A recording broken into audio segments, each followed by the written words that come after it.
안녕하세요. 지난 12월 1일 아르헨티나에서 G20 회의가 개최되고 있는 그 시각에 캐나다를 출장 중이던 세계 최고 통신 업체 CFO, 화웨이 CFO 최고 금융 담당자가 멍한저우 화웨이 창립자의 딸입니다. 긴급 체포됐는데 12일 일단 캐나다에서 석방됐습니다. 구속에 석방됐는데 물론 조건부 석방입니다. 전자발찌를 위치를 추적할 수 있는 전자발찌를 끼고 그 다음에 여권을 맡기고 그리고 밤 11시에서 아침 6시까지는 자기가 현재 머무르는 곳에서 머물고 있다라는 자택에서 머문다는 증거를 보여준다는 이런 조건부로 일단 석방이 됐습니다. 그러나 문제는 석방됐으니까 문제가 해결된 게 아니라 이 화웨이 CFO 멍한저우의 문제가 미중 간의 무역전쟁을 넘어서 더 큰 정치적인 이슈로 점화될 조짐을 지금 보이고 있습니다. 뿐만 아니라 2018년에 해결될 문제가 아니라 2019년 벽두에서부터 가장 복잡한 미중 관계의 문제로 확산될 조짐이 보입니다.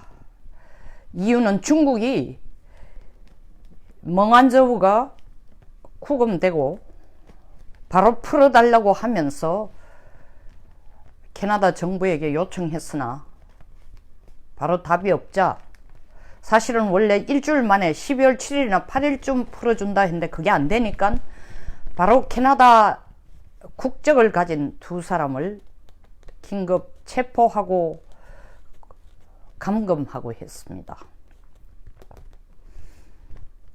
캐나다 출신 외교관 이름이 마이클 코브릭입니다. 두 사람 다 캐나다 사람이 퍼스트 네임이 둘 다 마이클인데 코브릭은 사실 베이징 캐나다 대사관에서도 근무했고 그리고 홍콩 총영사관에서도 근무한 적이 있는 전 외교관이며 현재는 국제위기그룹이라는 ICG International Crisis Group의 선임연구원으로 일하는 사람인데 중국어가 아주 능통하고 이 중국 내지 동북아 전문가입니다.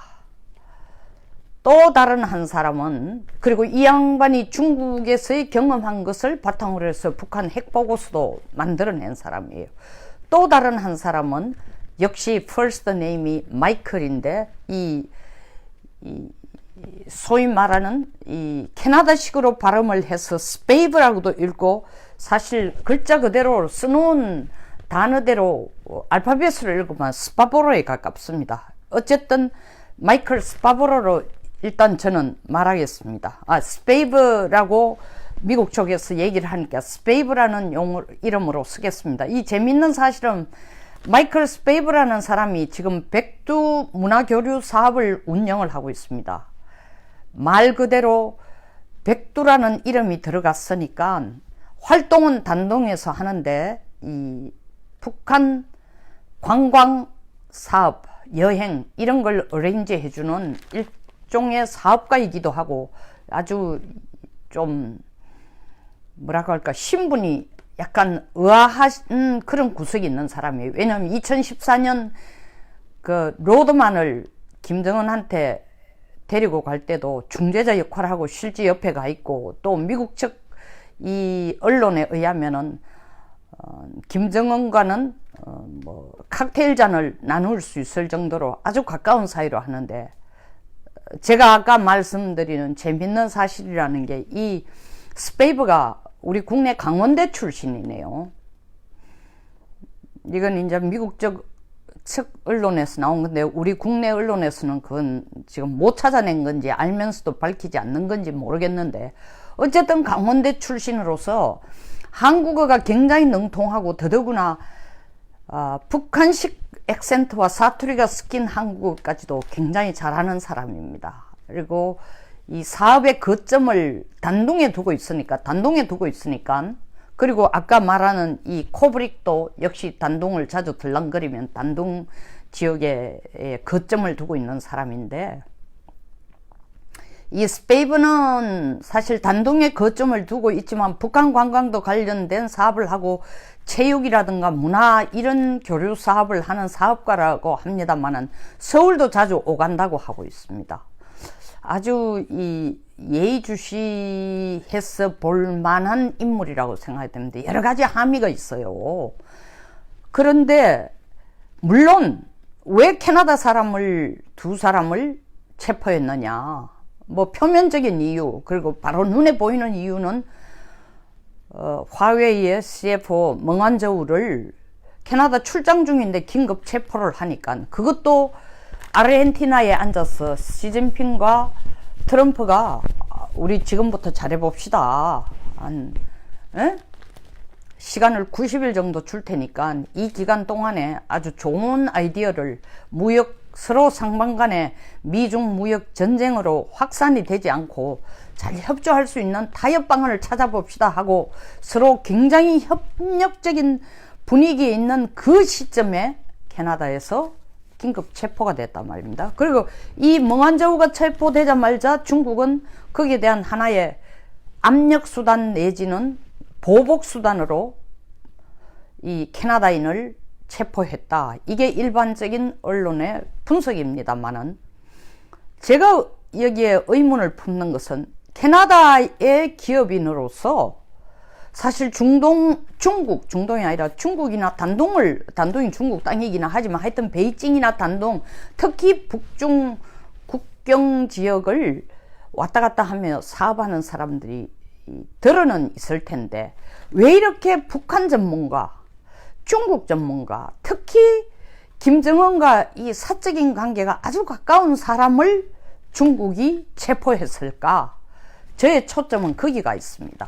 그리고 두 번째 초점은 이 멍한저우 CFO, 화웨이 CFO를 체포한 것이 단순하게 교역의 문제를 넘어서는 게 아니라 이제는 본격적인 기술 전쟁뿐만 아니라 정치적인 전쟁으로까지 가고 있다라는 것을 보여주는 하나의 구체적인 이 사례인 것 같아 우리가 예의주시할 필요가 있다. 연발로서는 도저히 해결이 안 되죠. 왜 그러냐 하면은 캐나다에서 일단 구금 상태는 풀어줬지만 재판을 하기 위해서는 미국이 캐나다에게 이 멍한저우를 체포하라고 한 만큼 재판은 미국 가서 받아야 되는데, 사실 캐나다에서 미국으로 내보내는 일에 있어서 캐나다의 국적을 가진 두 사람이 중국이 구금하고 있으니, 체포하고 있으니 캐나다가 선뜻 미국에게 멍한저우를 넘겨주기에는 상당한 어려움이 있다는 거죠. 자국민 두 사람이 중국이 볼모로 잡고 있는 상황에서 미국에게 멍한저우를 넘겨주는 것은 자국민을 희생시키면서까지 미국의 대외정책 혹은 미 캐나다 관계를 제대로 유지해가기 위한 하나의 행동으로 볼 때 인권의 문제도 있고, 뭐 캐나다 내부에서 지금 캐나다는 한마디로 말해서 오도 가도 못하는 굉장히 어려운 상황에 처해 있습니다. 그러니까 중국이 그걸 계산하고 미국인이 아닌 캐나다인을 구금한 것도 있지만, 특히 김정은과 개인적인 관계가 있고 북한 전문가이고 한국어를 잘하고 북한 핵 문제에 대해서 특별 보고서를 낼 정도로 북한 상황에 대해서 아주 잘 알고,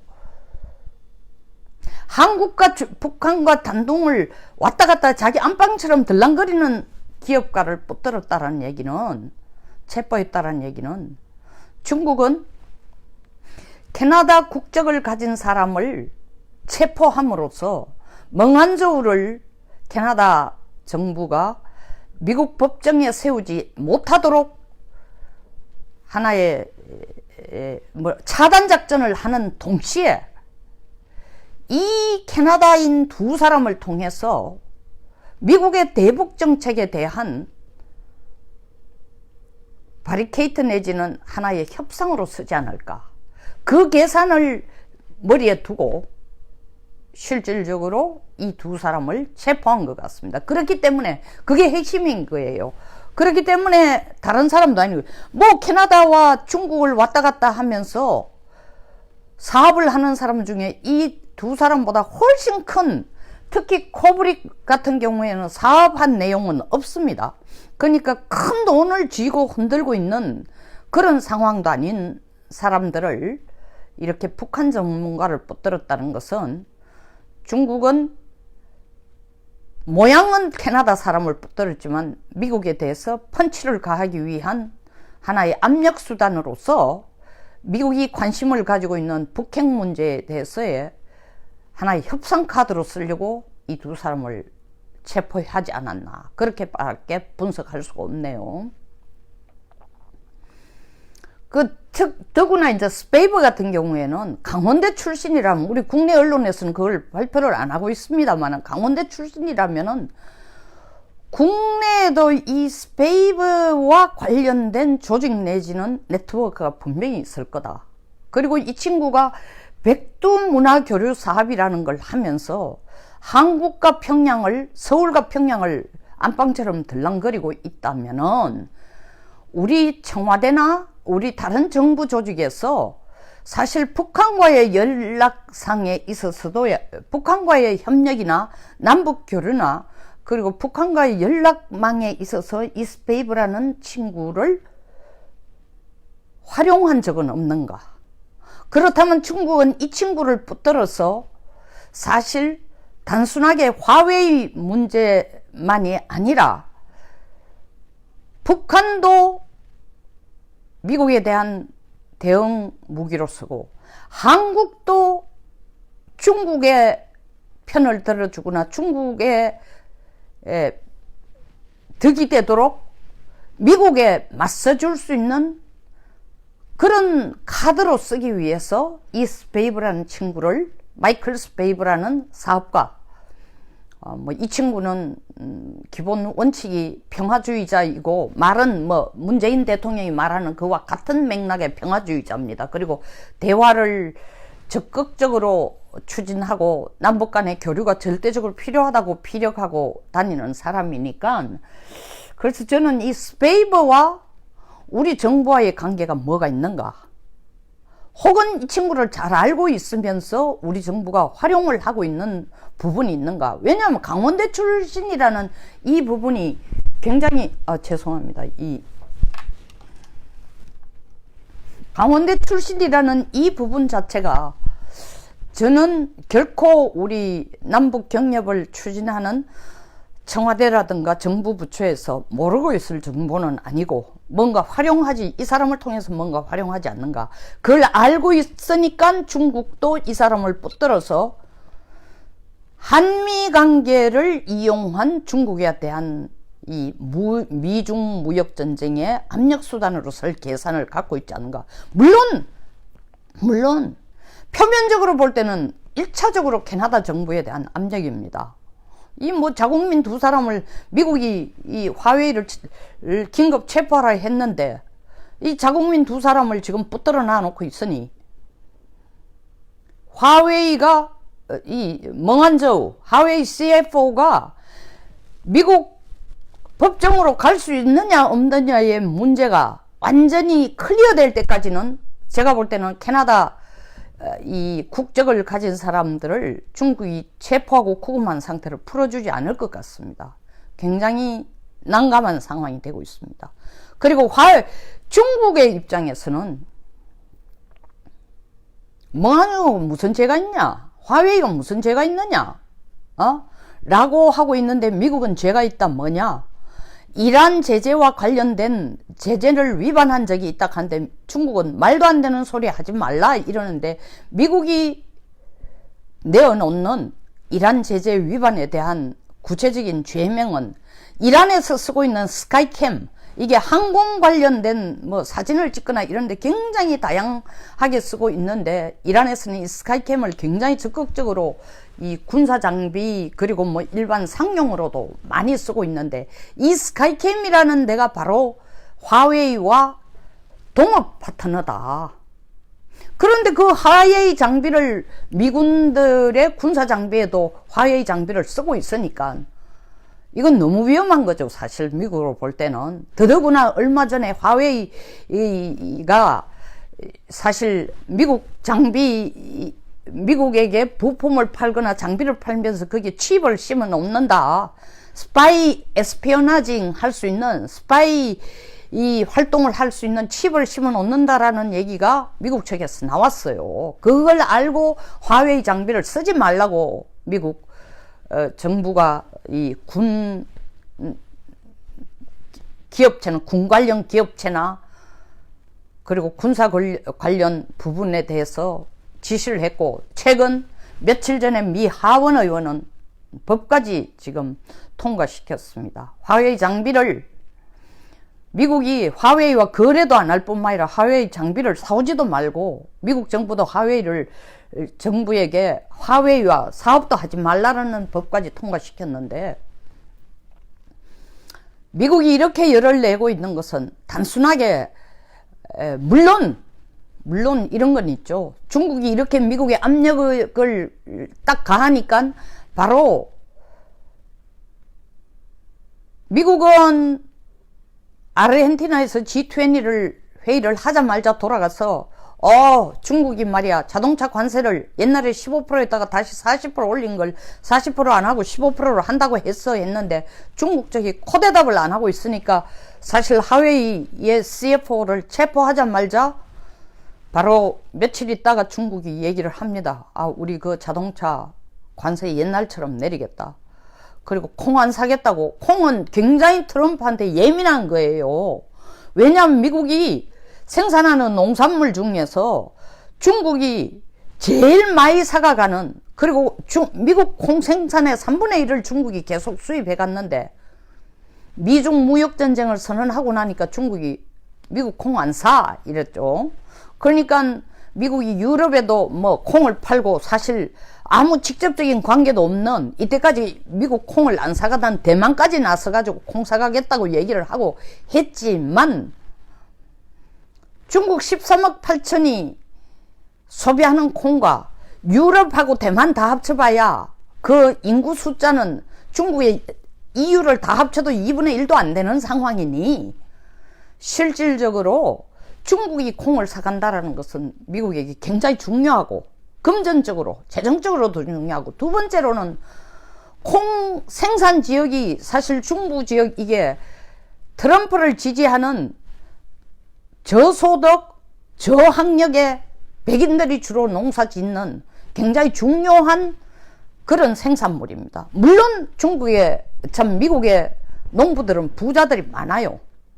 그러니까 저학력이라도 고소득일 수도 있고 저소득일 수도 있지만, 어쨌든 트럼프의 표밭의 사람들이 관리하는 농산물, 그 지역 농산물의 대표적인 농산물 중에 하나가 콩인데, 그걸 중국이 안 사가겠다 했다가 다시 무역 협상을 벌이자고 하니까 미국이 중국에게 제조 2025년, 너들이 2025년에 기술 굴기로 미국을 눌러쓰는 기술 국가로 간다 그러더니, 이제 기술을 개발해가 굴기가 되는 게 아니고 미국 기술을 다 훔쳐가는 도둑놈이나 다름없다까지 강력하게 나오고, 이런 여러 가지 압박 속에서 중국이 콩 사가겠다고 했습니다. 그래서 표면으로 보면 어느 정도 미국의 압박이 중국에게 좀 무역 협상에 대한 압박이 좀 먹혀들어가고 있는 것 같지만,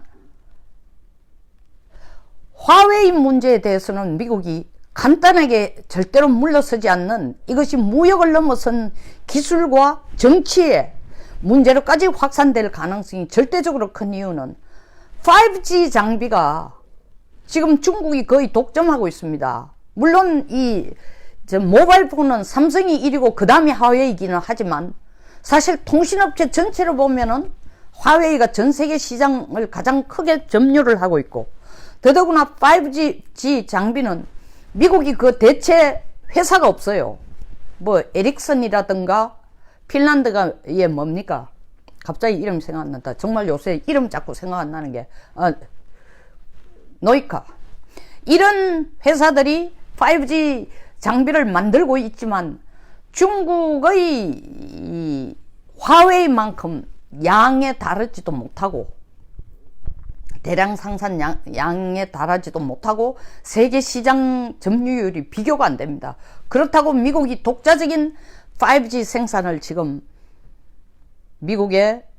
중국의 화웨이를 꺾을 정도의 이 개발이라든가 회사가 되어 있지 않습니다. 그러니까 어떤 일이 있어도 미국은 이 5G 장비를 화웨이가 전 세계 시장을 독점하고, 그리고 미국에 대해서 이 전 세계 시장을 독점하는 것은 무역에 대한 위협이기도 하지만 동시에 통신 장비, 화웨이 통신 장비를 쓴다는 건 미국 안보에 치명적인 위해가 되니까 어떻게 해서라도 이 화웨이 장비에 대해서는 미국은 끝장을 내려고 할 겁니다. 그러니까 트럼프 대통령도 사실은 멍한저우 CFO, 화웨이 CFO를 자기가 아르헨티나에 회의할 동안에 캐나다에서 긴급 체포됐다는 걸 알고 있느냐 하니 트럼프는 나는 몰랐다라고 얘기를 하고 있습니다. 그러나 볼턴이나 여러 미국의 국무위원들은 알고 있었다고 얘기하고 있죠. 그러면서 트럼프의 답이 묘합니다. 몰랐지만 나는 알고 있지 않았다. 트럼프 자신이 그렇게 얘기하는 게 아니라 트럼프 주변에 이 소위 말하는 라이트와이즈나 이런 친구들이 얘기를 해주고 있어요. 최측근인 경제자문위원장 같은 사람들이 얘기를 해주고 있는데, 몰랐음에도 불구하고 트럼프가 화웨이 문제를 간단하게 해결하자라는 생각이 없고 끝까지 가겠다라는 뜻을 지금 밝히고 있어요. 그 트럼프의 의지를 이미 알고 있는 만큼 중국은 화웨이라는 장비 하나에 대해서만 미국과 대응을 해가는, 자기들이 불리하다라는 상황 판단을 하고, 미국이 지금 불편해하는, 미국이 관심을 가진 북한 핵 문제라는 카드를 하나 더 끄집어 넣어 가지고 그 핵 문제에 대해서 자기 편에 설 수 있는 한국과 북한을 자기 편으로 끌어들여서 미국과 대응하기 위해서 캐나다 국적을 가졌지만, 왜 캐나다 국적을 가졌나? 캐나다에서 화웨이 CFO가 체포되었으니 가졌지만 한국, 북한, 중국과 다 관련된 이 한 사람은 북한 관광 관련 사업을 하고 김정은과 아주 가까운 칵테일 잔을 나눌 정도라니까. 그리고 또 다른 한 사람은 캐나다에서 최고의 북한 핵 보고서를 써낸 외교관, 그러면서도 지금 국제위기그룹이라는 세계 동향에 대해서 어떤 크라이시스라든가 이런 거에 대해서 동향을 파악하면서 끊임없이 보고서를 캐나다 정부에 써내는, 뭐 그 위기 동향에는 대표적으로 중국 이야기, 북한 얘기가 들어가겠죠. 이 친구들을 볼모로 잡고 있는 게 아닌가. 그러니까 단순하게 화웨이 CFO가 체포돼서 구금된 걸 풀려나는 거로 끝난 게 아니고, 풀려나도록 하기 위한 압박수단으로서 캐나다 국적의 두 사람을 체포한 게 아니라, 지금부터 더 커지고 더 확산될 미중 무역전쟁에 미국에 대한 압박을 가하기 위한 수단으로, 그리고 멍한저우가 미국 법정으로 가지 못하도록 하는 압박수단으로 캐나다인을 체포했다. 그리고 한국과 북한도 중국 편에 서서 미국의 미중 무역전쟁을 좀 완화시켜 주도록 하기 위해서 한국, 북한에게도 다 관련이 있고 한국 정부도 뭔가 알고 있는, 나름대로 했을 가능성도 있는 이 인적 자원을 중국이 체포한 것이 아닌가, 이렇게 보고 있습니다. 자, 여기에서 마치겠습니다. 공감하시면 좋아요와 구독 버튼, 그리고 많은 공유를 부탁드리겠습니다. 감사합니다. 중간에 이상한 곳에 와가지고 이 라이트를 설치해 놓고 찍다가 보니까 라이트가 꺼지기도 하고 제대로 안 됐습니다. 불편을 드려서 죄송합니다. 항상 제 화면이라는 게 이렇게 좀 프로페셔널한 점이 부족해가 그 부분에 대해서 항상 시청자들에게 죄송한 마음을 갖고 있습니다. 그래도 끝까지 시청해 주신 분들께 감사드립니다. 우리 맥 교장님도 마찬가지고요. 감사합니다.